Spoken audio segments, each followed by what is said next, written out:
quarto ano querido do meu coração. A tia está morrendo de saudade de cada um de vocês, tá? Eu espero que todos estejam bem, tá bom? Espero que isso tudo acabe logo pra gente voltar bem rapidinho para a nossa sala de aula, porque eu estou com muita saudade. Hoje a nossa videoaula é de história. Nós vamos bater um papo bem legal. Nossa aula tá bem interessante, tá? Vamos dar seguimento no nosso conteúdo. Vamos lá? Então, meus amores, nossa videoaula é de história.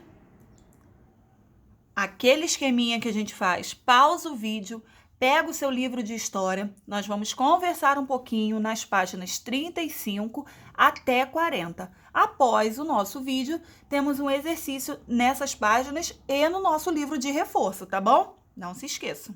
Nós vamos falar hoje sobre as grandes navegações e capitanias hereditárias. Então, meus amores, todo o nosso slide foi pautado, foi feito através do nosso livro, tá bom? A tia coloca aqui que é para ficar uma visualização melhor e para que a tia possa ler com vocês como a gente faz na sala de aula e possa estar explicando um pouquinho mais para ficar mais claro, tá? Essa página é a página 35. Caso você queira ir acompanhando comigo, a tia vai falando as páginas, tá? E eu também coloquei assim no finalzinho do slide, para ficar bem claro. Então, agora nós vamos falar das grandes navegações. As principais viagens financiadas por Portugal foram as de Bartolomeu Dias, em 1488, que chegou ao Cabo das Tormentas, hoje conhecido como Cabo da Boa Esperança. Vasco da Gama, em 1498, que foi o primeiro a chegar às Índias, e Pedro Álvares Cabral, em 1500, que chegou até o Brasil e depois seguiu viagem para as Índias. Lembra que nós falamos isso na outra aula passada? Então, nós falamos, sobre a descoberta do Brasil, como foi a viagem de Pedro Álvares Cabral e tudo isso. Então, surgiram as grandes navegações, Então, vamos saber por quê.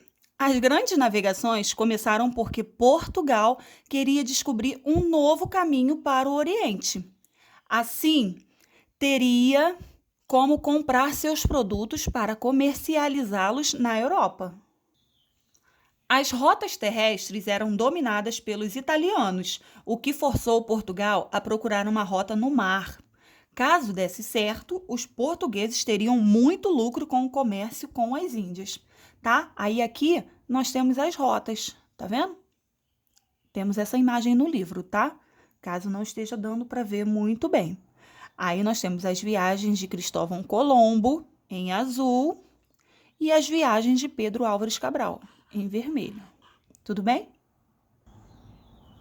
Quanto às viagens financiadas pela Espanha, uma grande descoberta foi a de Colombo, que, embora tivesse pensado que havia chegado às Índias, na verdade chegou ao continente americano. Ou seja, ele achou que tinha chegado nas Índias, mas não, eles chegaram no continente americano. O engano foi descoberto por outro navegador que estava junto com ele, Américo Vespúcio. Esse daqui, ó, tia colocou uma imagem deles para vocês estarem conhecendo. E esse é o Cristóvão Colombo, tá? O engano foi descoberto por outro navegador, Américo Vespúcio, cujo nome inspirou chamar o continente de América. Então, como eles descobriram, chegaram ao continente americano, eles deram o nome de continente de América por conta do nome de Américo Vespúcio. Diante disso tudo, houve o Tratado de Tordesilhas. Nós já falamos deles também, vamos relembrar um pouquinho, tá? Isso encontra-se na página 36. Em virtude do grande domínio de Portugal e Espanha na navegação, esses países passaram a disputar a conquista dos territórios descobertos. Entretanto, para que não houvesse conflito de interesses, foi assinado entre esses países um acordo. Então, vamos fazer um acordo para não ter mais esse conflito. Foi feito o Tratado de Tordesilhas. O Tratado de Tordesilhas foi assinado no dia 7 de junho de 1494 e determinava uma linha imaginária que passava a 370 léguas a oeste das ilhas de Cabo Verde. As terras descobertas até essa linha seriam dominadas por Portugal e as que estivessem após essa linha seriam dominadas pela Espanha. Olha aqui a linha, ó. Então, para esse lado, domínio espanhol na América do Sul e para esse lado, domínio português. Tudo bem?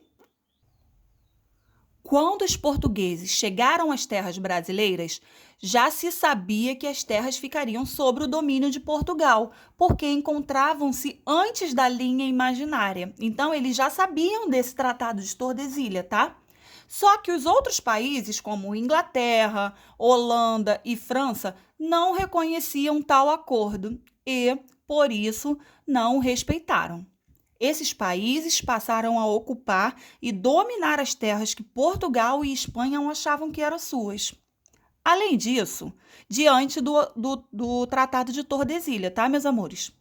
Além disso, esses países também passaram a piratear embarcações financiadas por Portugal e Espanha, tá? Então, esses países, como Inglaterra, Holanda e França, eles não aceitaram esse Tratado de Tordesilhas, eles não reconheciam. Além disso tudo, eles ainda começaram a piratear embarcações financiadas por Portugal e Espanha. Diante disso tudo que aconteceu, houve as capitanias hereditárias, tá? Isso nós encontramos na página 37 do nosso livro, tá bom? De história. Devido à pirataria de outras nações europeias, aqueles países que a tia citou no slide anterior, o rei de Portugal precisava ocupar e colonizar o Brasil. Mas isso custava muito caro e eles não tinham dinheiro para financiar isso. Portugal não tinha recursos, tá? Então, aqui, o que a tia acabou de falar, não tinha dinheiro para isso. Então, criou-se um sistema de colonização que não o obrigassem a gastar muito dinheiro. Dom João III, 1534, decidiu adotar o regime de capitanias hereditárias. Então, nós estamos falando do nosso tema. E que sistema foi esse que ele adotou? Ele dividiu o Brasil em 15 lotes, em 15 pedacinhos, doados a 12 donatários, escolhido entre pessoas importantes. Então, ele dividiu tudo e separou a cada donatário, a cada pessoa que seria responsável por esse pedacinho, tá? E essas pessoas importantes eram quem? Eram militares, fidalgos ou funcionários da administração colonial, que se encarregariam de garantir a posse das terras e explorá-las, pagando a Portugal parte dos lucros obtidos. Então, cada pessoa dessa seria responsável por aquele pedacinho e aí pagariam para Portugal os lucros que eles conseguissem, tá? Ó, aí aqui está a divisão que ele fez, as capitanias hereditárias, tá? Ele dividiu em 15 pedacinhos, que são aqui, que está divididos. E esses são os donatários, tá? As pessoas que ficariam responsáveis. Tem no nosso livro, na página 37, você vai poder olhar cada pedacinho dividido e cada pessoa que tomou conta. Com a divisão das terras, o rei de Portugal transferia os gastos com a colonização para os nobres, que exploravam a terra com recursos próprios. Então, aqui, meus amores, na nossa página 38, ele vai explicar direitinho o que eram esses 15 lotes, tá? As capitanias hereditárias foram implantadas anos depois que os portugueses chegarem à América, com a expedição de Pedro Álvares Cabral. Então, como aconteceu, tia, as capitanias hereditárias? Os 15 lotes de terras eram chamados de capitanias hereditárias, porque tinham caráter vitalício, ou seja, podiam passar do pai para o filho mais velho como herança. Então, ele implantou lá os 15 lotes, colocou alguém como responsável e isso podia passar, tá? De geração para geração. Quando o pai morresse, ficaria como herança para o filho, para o neto, enfim. Porém, o sistema de capitanias hereditárias não deu bons resultados. Muitos donatários não se interessaram pelas terras que receberam e outros não tinham recursos suficientes para colonizar suas capitanias, que sofriam ataque dos indígenas e dos franceses. São Vicente prosperou devido à lavoura de cana-de-açúcar e à criação de gado, tá? Então, São Vicente teve sucesso nas capitanias hereditárias. Pernambuco desenvolveu-se em razão do cultivo de cana-de-açúcar, que entrou na região boas condições para o seu desenvolvimento. As outras capitanias, entretanto, sofreram por não possuir solo tão fértil, e mais do que as duas que prosperaram com o isolamento em relação à coroa. Devido às condições precárias de meio de transporte da época, essas capitanias ficaram largadas à própria sorte, ou seja, não tinha quem cuidasse delas, né? Não tinha transporte para eles se locomoverem, então elas ficaram largadas.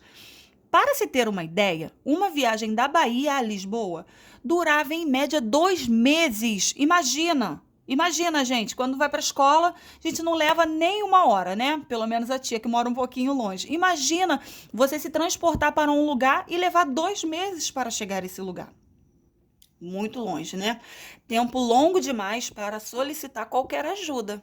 Apesar dessas dificuldades, as capitanias lançaram as bases da colonização, pela formação dos primeiros núcleos de povoamento, como São Vicente, Olinda e Santos, além de preservar a posse da terra nas mãos de Portugal e apontar possibilidades de exploração econômica, especialmente na cana-de-açúcar. Então, meus amores, eu espero que vocês tenham um final de semana maravilhoso e abençoado. Um grande beijo no seu coração. Não se esqueça do nosso esqueminha, tá? Esse conteúdo é um pouquinho extenso. Então, aqui tem o vídeo com os slides, com a ajuda da tia, e também tem tudo no nosso livro. Leia com bastante atenção, não deixa de ler, tá? É uma matéria que a gente precisa estar sempre lendo. Se precisar, volta lá no conteúdo. Nós falamos anteriormente sobre o Tratado de Tordesilhas, vocês vão poder encontrar um pouco antes lá. Tá bom? E qualquer coisa, a tia está à disposição de vocês. Um beijo, meus amores.